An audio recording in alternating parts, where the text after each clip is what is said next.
Buenas noches, doctor Camilo. ¿Se me logra escuchar? ¿Me confirma, por favor?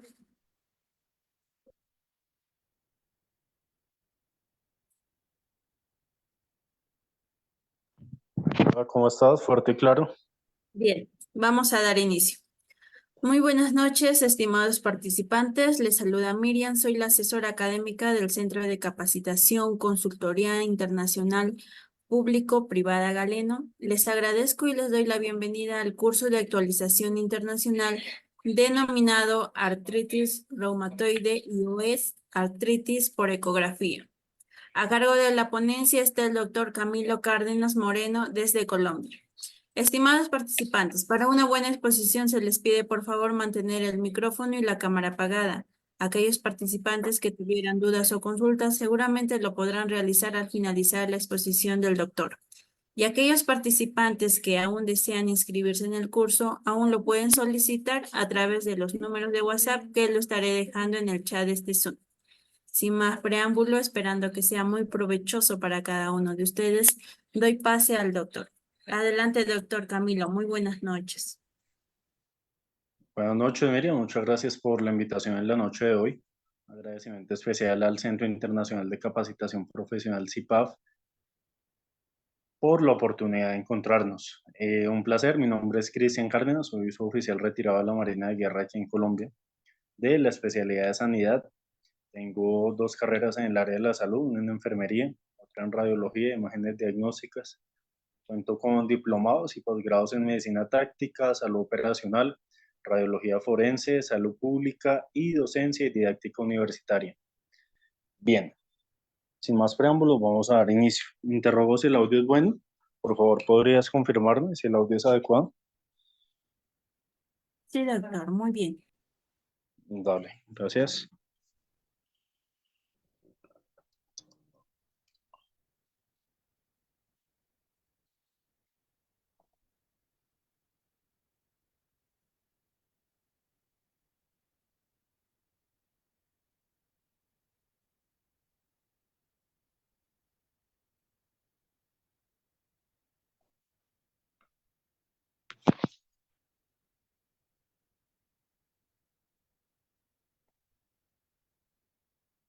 Bien, perfecto. Bueno, definimos la artritis reumatoidea como aquella enfermedad, ¿ya?, la cual tiene un origen bastante peculiar, aún desconocido, el cual se va a caracterizar principalmente por cambios dentro del tejido inflamatorio. ¿Listo? El tejido sinovial de las articulaciones, el cartílago y con menor frecuencia de localizaciones extraarticulares. Entonces, en ese orden de ideas, definimos la artritis reumatoidea como aquella enfermedad, aquel diagnóstico, donde hay demasiadas alteraciones a nivel inflamatorio. En cuanto a la epidemiología, decimos que tanto para Europa como para América del Norte hay una prevalencia del 0.5 al 1%. En la relación mujer-hombre ya es mucho más común poder encontrarlo en mujeres y es un diagnóstico ya el cual ocurre en cualquier edad, pero principalmente ya hay más probabilidad posteriormente a los 50 años. En México se presenta en un rango que va del 0.5 al 1.5 por cada 100.000 habitantes.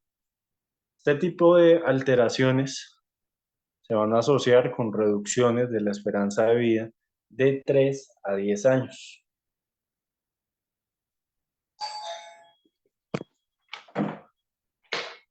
Para poder hablar inicialmente de la artritis reumatoidea ya por ecografía, pues es importante y es principal ya poder basarnos a la definición, epidemiología, características, indicaciones y limitaciones de la misma. En cuanto a la genética, cabe resaltar que la artritis reumatoidea es un trastorno multigénico con un componente genético sustancial, el cual tiene una heredabilidad estimada de por lo menos un 60%. Al menos el 30% va a ser atribuible a genes de la familia, entre otros. La identificación de aquellas variantes se van a asociar con mayor susceptibilidad y gravedad para posteriormente tener una serie de aplicaciones, tanto diagnósticas como clínicas. Para ello, pues es necesario ya aprender a diferenciarlo y aprender a individualizarlo ya de acuerdo a los signos, síntomas, alteraciones y exámenes, ya dentro de los cuales pues las ayudas diagnósticas nos van a brindar una información importante, una información adicional para poder rectificar y ir encauzando mucho más la confirmación de dicha enfermedad. Bien. Por otro lado, tenemos entonces factores de riesgo ambiental. Tenemos algunos de origen ambiental, como lo son poblaciones indígenas, ubicadas en Australia o Nigeria, donde no van a evidenciar paleopatológica o etnográficamente para apoyar la existencia de la artritis reumatoidea antes del asentamiento blanco. Eso nos puede indicar una serie de factores de riesgo importantes a nivel ambiental cruciales para el desarrollo de la artritis reumatoidea. Para ello, pues es necesario estudiar una gran cantidad de factores de riesgo ambiental, de estilos de vida y de comportamientos para poder asociarlos con el desarrollo de la artritis reumatoidea. Dentro de ello podemos nombrar el tabaquismo y las infecciones. Dentro del tabaquismo decimos que este es el factor más fuerte y consistente identificado y se le atribuye por lo menos el 25% de toda la artritis reumatoidea, así como el 35% del riesgo de artritis reumatoidea seropositiva. Por otro lado, tenemos entonces las infecciones. Dentro de ellas cabe resaltar la pretotela, el Epstein, entre otros. Por otro lado, el alto peso al nacer, la obesidad a nivel mórbido, contaminación del aire y factores asociados a menor riesgo, como lo van a ser la lactancia materna e ingesta moderada de alcohol. En cuanto a la fisiopatología, es indispensable ya tener en cuenta que el sistema inmune, por su parte, va a tener interacción entre el sistema inmunológico innato y aquel que va a ser adaptativo. Dentro de este, pues vamos a identificar una serie de anomalías donde la respuesta inmune, celular y humoral va a tener una aparición de una serie de anticuerpos y de migración tanto de linfocitos a la membrana sinovial. Dentro de los factores reumatoides y anticuerpos contra proteínas modificadas postraduccionalmente, ya tenemos entonces anticuerpos antiproteína modificada, ya, los cuales comprenden anticuerpos contra diversas modificaciones, como lo puede ser la citrulinización, el carbamilación y la acetilación.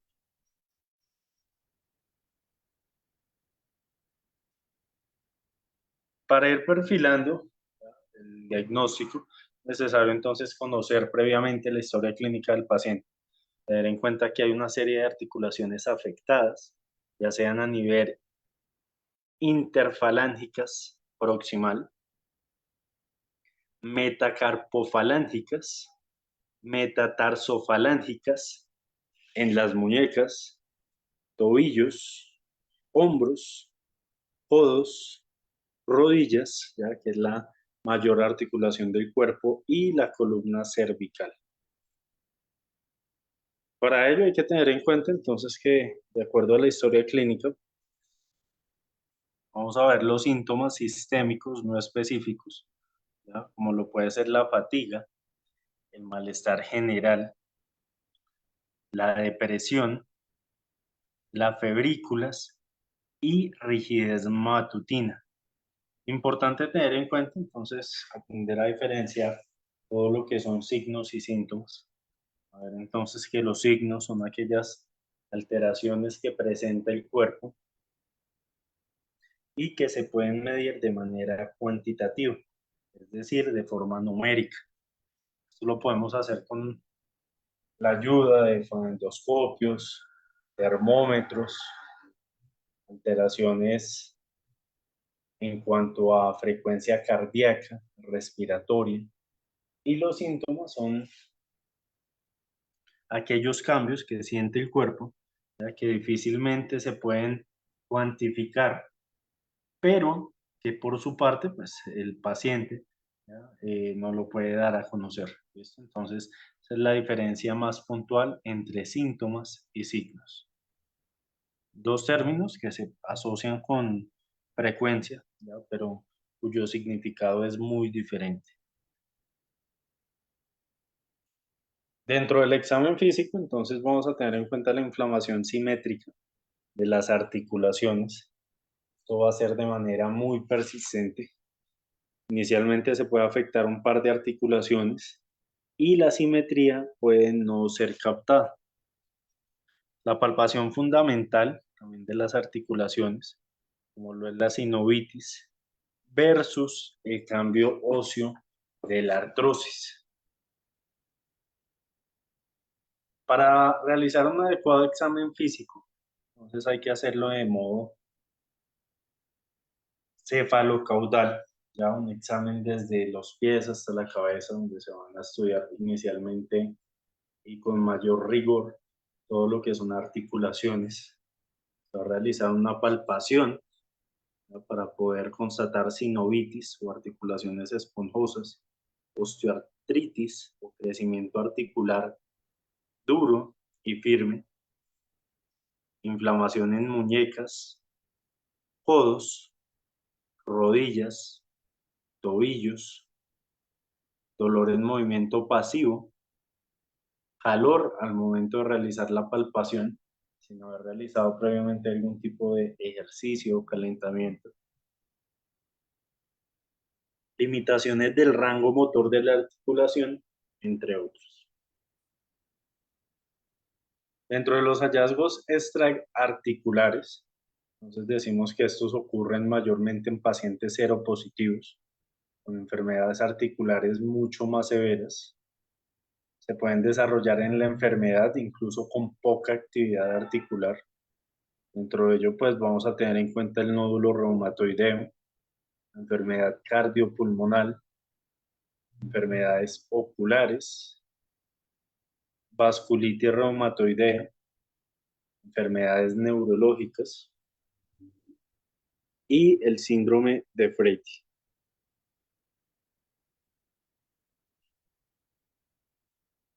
Este tipo de alteraciones, ¿ya? Es mucho más común de lo que se piensa. El nódulo reumatoideo es un nódulo a nivel subcutáneo, el cual va a ser muy común en aquellas manifestaciones a nivel extraarticular. Generalmente se pueden ver entonces entre el 20 o 30% de los casos, es decir, que de 100 personas con artritis reumatoidea, por lo menos 30 va a ser notorio los nódulos reumatoideos. Esta es casi exclusivamente presente, ¿ya? En pacientes seropositivos, con superficies extensoras, tanto de brazos y de codos. Pueden aparecer en puntos de presión también, tanto de miembros inferiores, ¿ya? Como lo son pies y rodillas. Dentro de los hallazgos radiográficos, entonces, inicialmente no hay hallazgos tempranos. Hay 2 años de la enfermedad sin control. En este tipo de sucesos vamos a tener erosiones óseas y destrucción de cartílago, osteopenia periarticular, disminución del espacio articular por pérdida de cartílago, con erosión yuxtaarticular y finalmente todo lo que son erosiones quísticas óseas. Y podemos observar entonces algunas alteraciones. En esta figura vemos unas manos con un edema bastante notorio en tejidos blandos, especialmente a nivel interfalángicas, entonces proximales, y disminución de los espacios articulares. Importante tener en cuenta entonces que aunque el rayos X convencional no va a ser el equipo gol estándar para corroborar alteraciones a nivel de inflamación, pues se puede ver un poco la edematización ya y el aumento de estas partes blandas, ¿ya? Lo cual nos puede generar algo de intriga y posteriormente pues se puede realizar un estudio mucho más especializado, ¿ya? Y específico para poder verificar inflamación.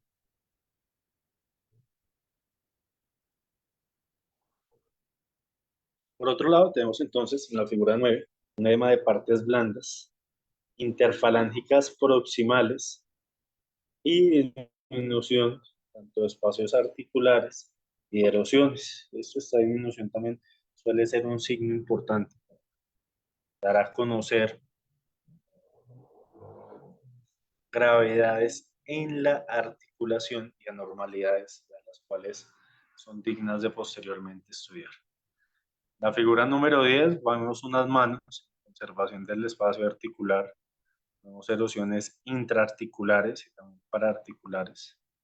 La figura número 13, van a ver todo lo que son subluxaciones, disminución de los espacios articulares y erosiones a nivel de cabeza de metacarpianos y la base de las primeras falanges.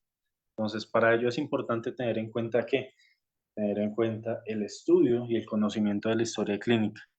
Saber entonces si realmente el paciente vino a causa de un trauma o es un paciente que vino por un dolor fuerte, constante, ¿ya? Pero que no tiene ningún tipo de trauma de base, ¿ya? O accidente. Entonces con ello podemos descartar, ¿ya? Que probablemente sea una luxación, ¿ya? O algún tipo de fisura.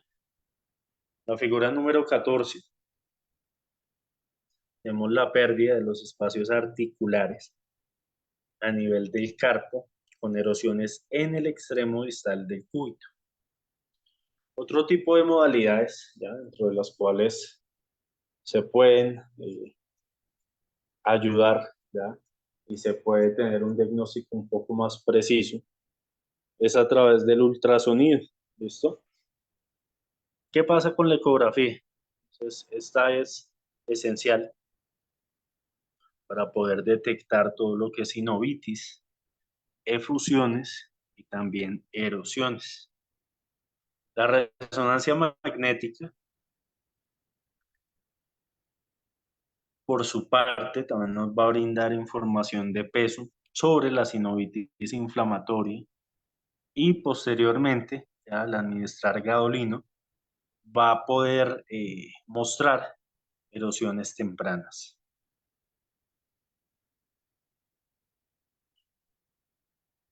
Bien, para la artritis reumatoidea, entonces, esencial, ya, la historia clínica adecuada, un buen análisis de la misma, un examen físico real, laboratorios y ayudas diagnósticas, ¿ya? Con el uso tanto de radiografías como de ultrasonido, así como de resonancia magnética. Inicialmente, entonces, con criterios de clasificación, ya podemos denotar que hay un diagnóstico avanzado y retarda el inicio temprano de la terapia para el año de 1987.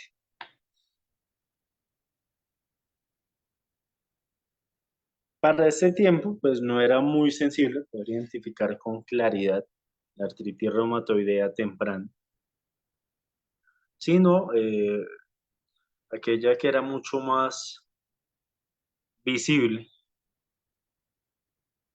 la importancia de detectar y de manejar a tiempo este tipo de sucesos va a conllevar al desarrollo de otros criterios para un diagnóstico temprano. ¿Por qué? Porque siempre es bueno apostarle a toda la parte de la promoción, de la prevención, ya de poder identificarlos con un tiempo estimado ya para ir buscando la manera de poder ayudar, ¿ya?, a mejorar la calidad de vida de estos pacientes. Importante aplicar para pacientes con al menos una articulación afectada o sinovitis. Entonces vamos a evaluar las áreas afectadas. La sinovitis no explicada por otra enfermedad puede ser una psoriasis o una gota. Debe haber también un puntaje de 6 para clasificarlo como positivo y permitir también de peso una intervención temprana. No debe ser utilizado como screening o para referir y también enviar al subespecialista y aún por definir si llegara a ser diagnóstico, actualmente solo clasifica al paciente.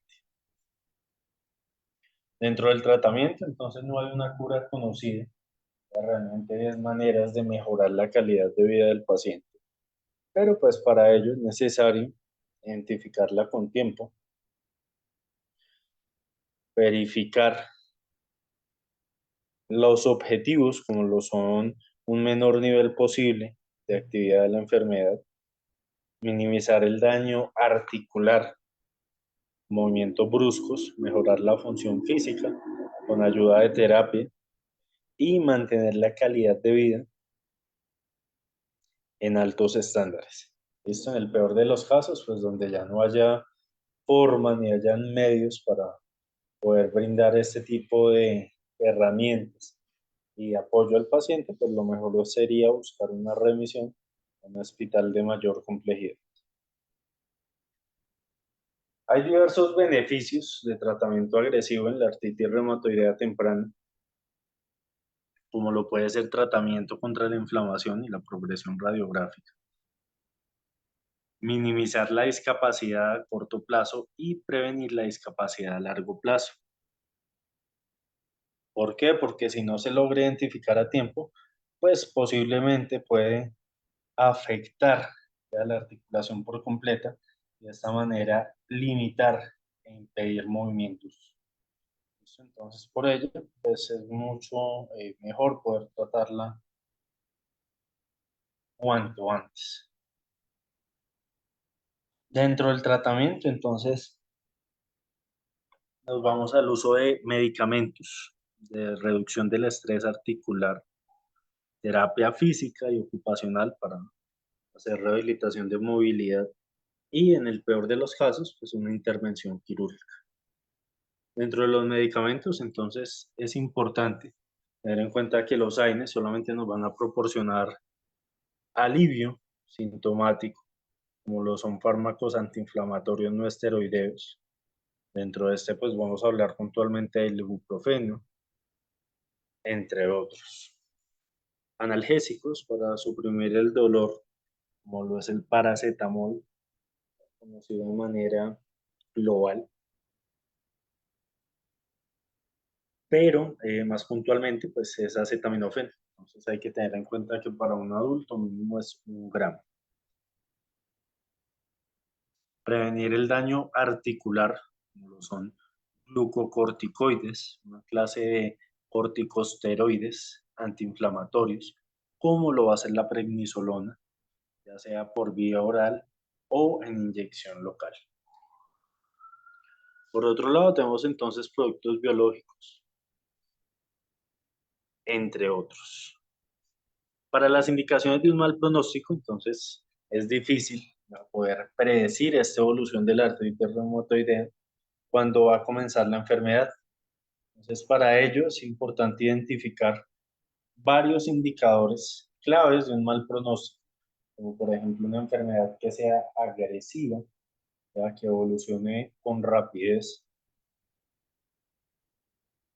articulaciones activas dentro de la evaluación clínica, malas puntuaciones funcionales y, entre otros, solo que son lesiones radiográficas precoces y circunstancias socioeconómicas adversas y de nivel bajo educativo.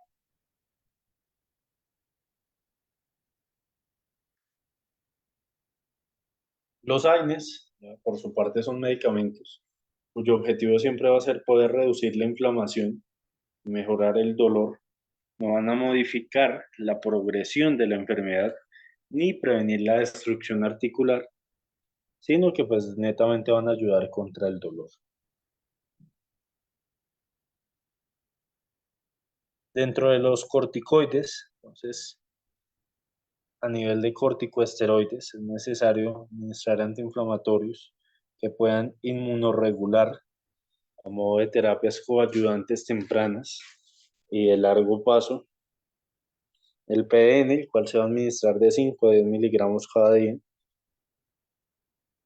Y estos pues tienen una serie de efectos adversos, como pueden ser aumento de peso, hipertensión, hiperglicemia o aumento del azúcar, y acelerar también osteoporosis. ¿Listo? En cuanto a los AINES, que nos van a ayudar contra la inflamación y poder mejorar el dolor, pues dentro de sus efectos adversos cabe destacar alteraciones dentro del funcionamiento renal y hipertensión. Dentro del tratamiento durante el embarazo, en este orden de ideas allí nacen complicaciones, ya que hay alivios sintomáticos en el embarazo, pero no va a ser de forma universal. Se debe tener en el embarazo, ¿ya? La administración de cierto tipo de medicamentos y tener en cuenta el uso de corticoides a bajas dosis, ya que no se ha demostrado que sea nocivo. Entonces, se puede administrar todo lo que son corticoides de pronto para aquellos pruritos, ¿no?, que también suelen venir acompañados del mismo.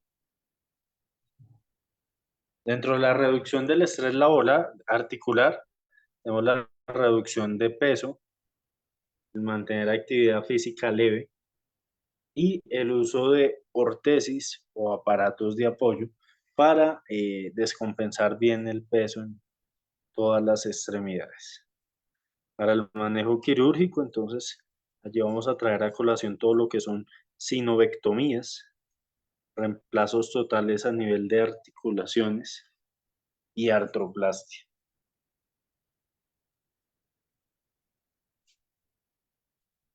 Medicamento de base en este tipo de situaciones es el metotrexate. Este es un fármaco de primera línea, cual tiene un inicio de acción de 6 a 8 semanas de manera eficaz, económica y mucho más tolerable, sin gran cantidad de efectos secundarios. Efectivo para reducir todo lo que son signos y síntomas de la artritis reumatoide. La dosis para administrar del mismo es de 12.5 a 15 miligramos cada semana, entre otros, los cuales pues pueden ser reajustados en cuanto a dosificación. Para la administración de este medicamento es necesario evaluar la función renal, la función hepática del paciente, el alcoholismo, leucopenias, trombocitopenias y deficiencias de folato. Esto entonces es necesario tener en cuenta que si no hay un buen funcionamiento a nivel renal, pues va a haber mayor dificultad en poder eliminar toxinas, ¿ya? Las cuales pues pueden resultar de todo este tipo de procesos y al quedarse en el cuerpo pues, van a ser nocivas dentro del mismo. Bien.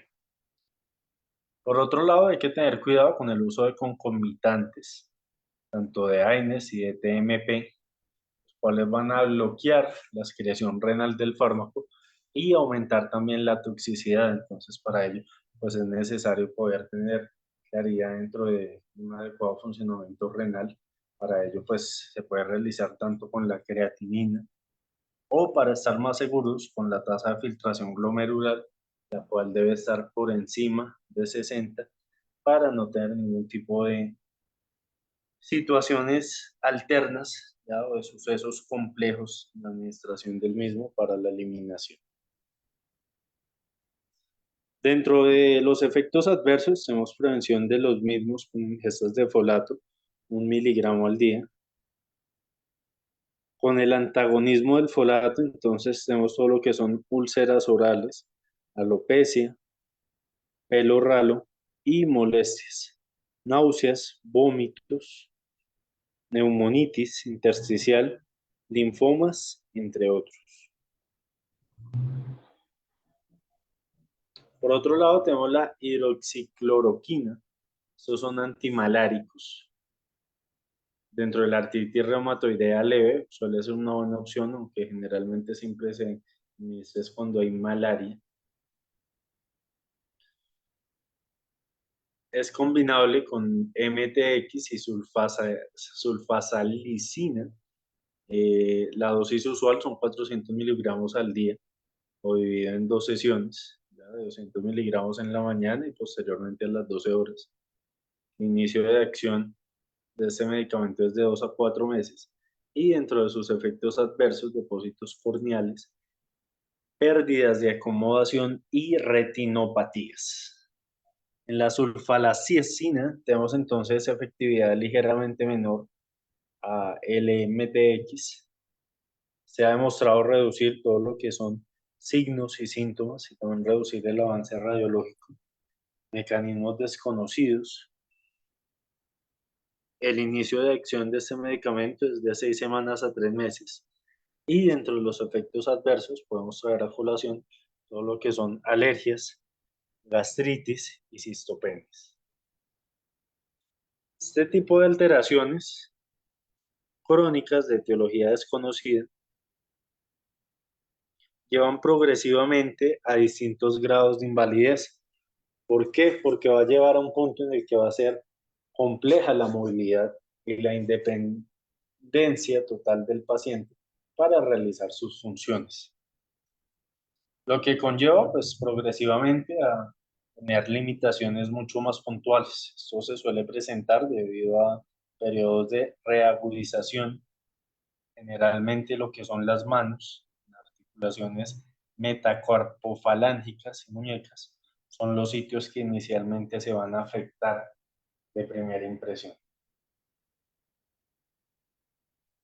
Dentro de los resultados, entonces decimos que los primeros cambios radiológicos en cuanto a erosiones óseas se van a producir posteriormente en patologías avanzadas entre los 6 y los 24 meses. El ultrasonido o la ecografía de alta resolución nos va a ayudar a visualizar todo lo que son cambios precoces a nivel articular inflamatorio, no detectable por rayos X. En nuestra experiencia se evaluaron por lo menos 210 pacientes con ultrasonido y con rayos X previamente examinados por consultorio externo de reumatología. Dentro de los resultados, entonces se logró observar, concluir que por lo menos el 18% estaban diagnosticados con artritis reumatoidea. De estos, el 50% presenta cambios en sus radiografías convencionales, pero todos presentaron cambios en el ultrasonido. El hallazgo principal fue derrames con un 71%. En un 50% no hay pacientes con cambios en rayos X. El 84% presentan derrame articular para ecografía, el 36% en sinovitis y el 42% en un DPA positivo. Hay pacientes con cambios tanto de rayos X como de ultrasonido, evidenciando derrame articular por lo menos en un 60%, 21% en sinovitis y 31% en DPA positivo. De tal manera que es notorio, y acá traer a colación, que de acuerdo al sexo es mucho más evidente y es más común poder notarlo en mujeres. Dentro de los hallazgos ecográficos en pacientes con artritis reumatoidea, Entonces, generalmente se logran verificar todo lo que son derrames articulares, el DP positivo, todo lo que son sinovitis, erosiones óseas, entre otros. Para los hallazgos ecográficos en pacientes con artritis reumatoidea, entonces, importante tener en cuenta que puede haber derrame y sinovitis, derrame articular, ya que es mucho más común, DP positivo, erosiones óseas y derrames, sinovitis, entre otras. En cuanto a la ecografía, pues hay que tener en cuenta el sitio a explorar, utilizar una sonda que no sea de profundidad. Generalmente la convexa es una muy buena opción, ¿ya? Dentro de la técnica de Doppler, también se debe añadir todo lo que son la escala de grises para la detección de vascularización de tejidos, es decir, que todas aquellas alteraciones con color que se puedan evidenciar, pues estaríamos ante un tejido vascularizado. De tal manera que se pueda detectar el flujo microvascular sinovial, cual va a ser un signo indirecto de aumentos de vascularización en una modalidad mucho más reciente. Entonces aquí podemos observar la figura 1, una imagen ecográfica de sinovitis, un derrame, ¿ya? E hipertrofia sinovial dentro de la articulación metacarpofalángica, con vascularización sinovial, la cual se va a representar en color. ¿Listo? Bien. Por otro lado, dentro de la figura número 2, tenemos entonces una imagen ecográfica de tenosinovitis del flexor del dedo de la mano. Se va a observar aumento de la vaina sinovial con señal del Power Doppler en color, entre otros. Aquí en la figura número 3 observamos una imagen ecográfica de erosión ósea con una articulación metacarpofalángica, articulaciones metacarpofalángicas, falanges, entre otros. En conclusión, podemos entonces inferir que el ultrasonido identifica además una mayor progresión de erosiones en comparación con la radiografía simple o con estudios longitudinales. Se ha demostrado que hay una buena fiabilidad en el hallazgo ecográfico para las erosiones en las articulaciones metacarpofalángicas y metatarsofalángicas. Cabe resaltar, no menos importante, que hay algunos aspectos importantes sobre el empleo de la ecografía, y es que deben de ser investigados con mayor profundidad. Aún falta mucha información por anexar para confirmar validez e incorporación plena de diferentes técnicas de estudio y ensayos clínicos, entre otros. Para ello, pues se va a tener en cuenta todo lo que son guías consensuadas de formación, entrenamientos y competencias, estandarizaciones consensuadas, el método de exploración, desarrollos de sistemas de mediación y de cuantificación, estudios de variabilidad entre múltiples exploradores, que posteriormente pues pueden afianzar la validez de cada uno de estos estudios. Estudios longitudinales, para poder verificar todo lo que son algunos parámetros de inflamación articular y de daño estructural. Estudios de costo-efectividad, evaluaciones de nuevas tecnologías, las cuales nos puedan permitir la medición de volúmenes y disminuir considerablemente la dependencia del operador. En conclusión, decimos que la ecografía es bastante útil para poder visualizar signos incipientes de la artritis reumatoidea, a diferencia de la radiografía convencional, ya que la ecografía, mediante el Doppler, se van a evidenciar todo lo que son cambios en el 100% de los pacientes que se les diagnostica artritis reumatoidea y no tuvieron cambios dentro de sus radiografías. Bien, posteriormente les voy a compartir un video ya donde vamos a nombrar las principales indicaciones dentro de el estudio de la artritis reumatoidea por ecografía, así como algunas imágenes también por ecografía bastante importantes, las cuales nos van a brindar una información asertiva para un buen estudio. Bien, perfecto. Posteriormente, entonces, les voy a compartir el video. Es un video muy corto, de aproximadamente unos 10 minutos, pero bastante concreto, de acuerdo a los aspectos fundamentales e indicaciones por de artritis reumatoidea por ecografía. Okay. ¿Por qué el reumatólogo te indicaría o por qué el traumatólogo? ¿Por qué mandaría un ultrasonido? ¿Para qué principalmente? Bueno, es necesario tener en cuenta que la consulta siempre debe estar acompañada del ultrasonido porque lo que nosotros no vemos ni tampoco palpamos, el eco lo puede hacer posible. Por lo tanto, con un transductor lineal, con buenos hallazgos en cuanto a parámetros técnicos, podemos hacer detección de la sinovitis subclínica, ¿ok? Eso es una de las cosas más importantes.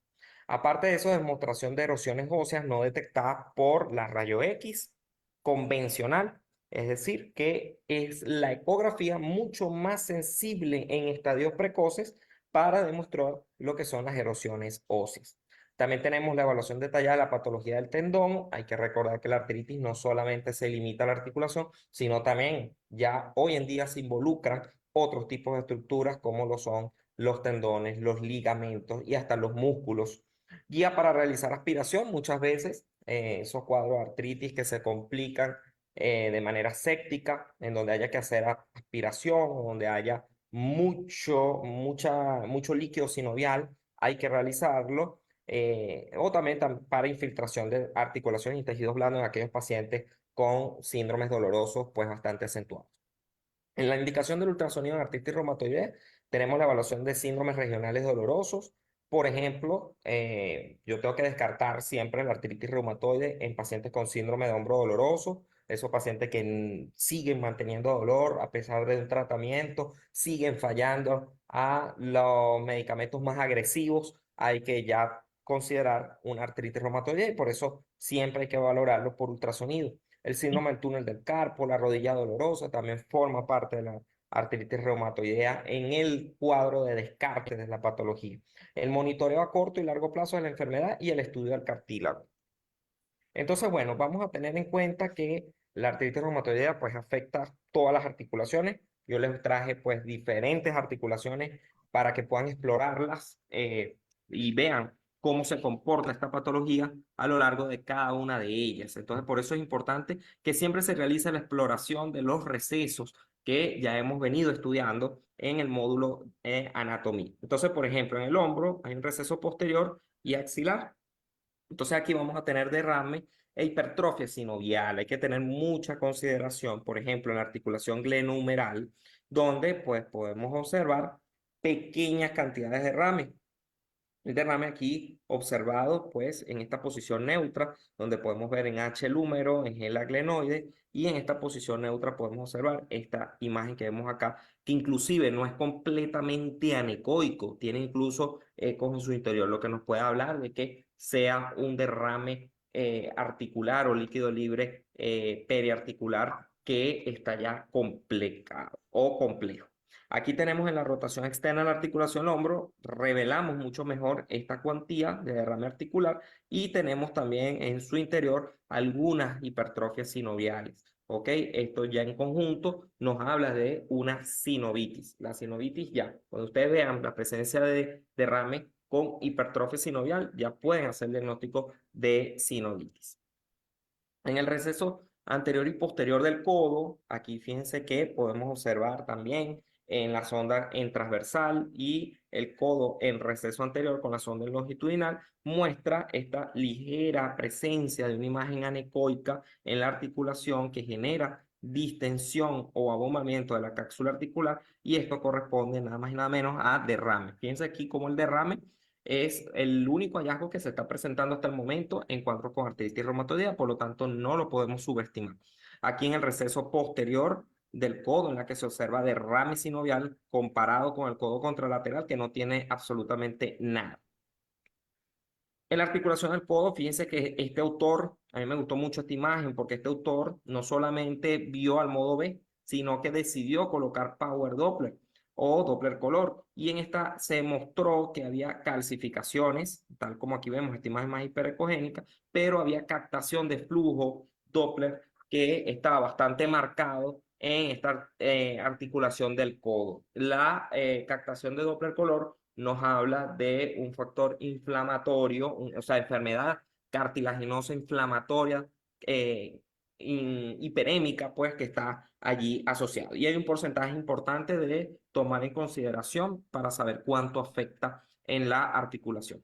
Tenemos también, esto ya podemos observar en una articulación, esto ya en muñeca y mano, ¿ok? Para que estén mejor ubicados, donde podemos observar la articulación, en este caso la radiocubital, y miren aquí cómo se observa sin compresión y con compresión. Entonces aquí podemos saber que hay un derrame porque con la compresión desapareció, pero sin compresión se hace manifiesto. Entonces, esta imagen intraarticular, anormal, hipoecoica, no desplazable y poco compresible se observa muy frecuentemente en cuadros de derrame.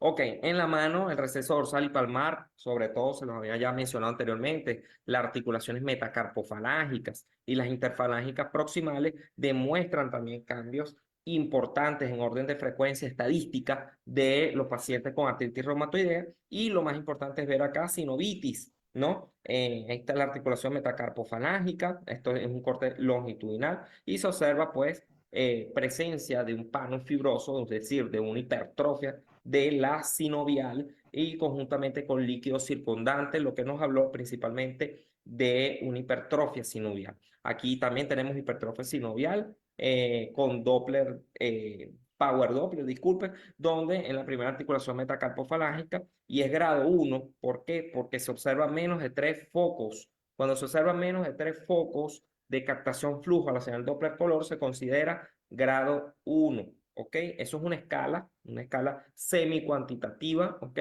Semi porque no del todo, eso se puede modificar con cambios en el PRF, cambios en la ganancia. Entonces, todo eso también es operador dependiente, por eso suele ser semi. Y es cuantitativo porque el Doppler color pues nos ayuda muchísimo y es una escala pues bastante precisa desde el punto de vista de la valoración de la neovascularización. Aquí tenemos en la sinovitis interfalángica proximal y miren aquí cómo hay mucho más de 3 focos, hablándonos pues de mayor grado, sobre todo más de grado 1 en lo que sería la escala del Doppler color. Aquí en muñeca y mano podemos observar cómo esto sobre todo es en la cara palmar del cuarto dedo, se observa un aumento del espesor de la sinovial, miren acá. Esto nos habla por debajo del tendón flexor correspondiente de un aumento de la vascularización al Power Doppler. Miren aquí cómo las partes blandas, inclusive este tendón por acá, se puede observar bastante hiperémica. Aquí seguimos en muñeca y mano. Fíjense que no hemos saltado para ningún lado. Observamos en esta imagen lo que sería principalmente una interrupción central del patrón fibrilar. Miren aquí, este es un patrón fibrilar intrasustancia. Normalmente cuando observamos un tendón, el tendón no debería tener cambios heterogéneos. Por eso es que la anisotropía hay que reconocerla para que no nos pueda dar falsos positivos. En este caso podemos observar que este tendón, en este corte, que es transversal, no debería verse con este halo, ¿ok? Hipoecoico, no debería estar distendida la vaina que lo rodea, ni tampoco deberían observarse estos cambios de congenicidad bastante evidentes a nivel de la porción central, ¿ok?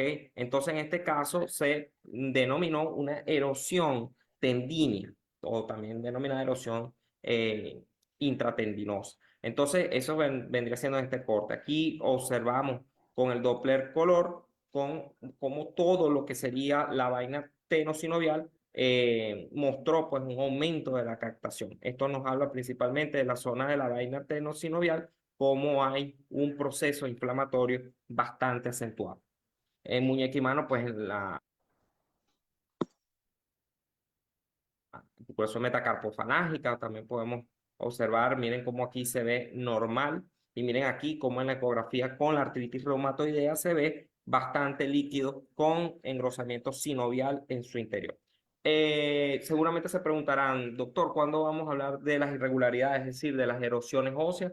Sí, las erosiones óseas también están presentes. Inclusive, como hay también destrucción del cartílago, es muy frecuente que nosotros veamos en esos pacientes una disminución de los espacios articulares. Por eso debemos también compararlos con los lados contralaterales, que a veces suele ser un poquito complicado lograr un diagnóstico porque la artritis reumatoidea es simétrica. Entonces, en ese caso, debemos saber la cuantificación de los espacios articulares, que bueno, ya después iremos hablando con calma sobre cada uno de ellos. Entonces, el material intraarticular anormal, hipoecoico, anecoico, todo mientras sea desplazable, mientras sea compresible, nos habla de derrame articular.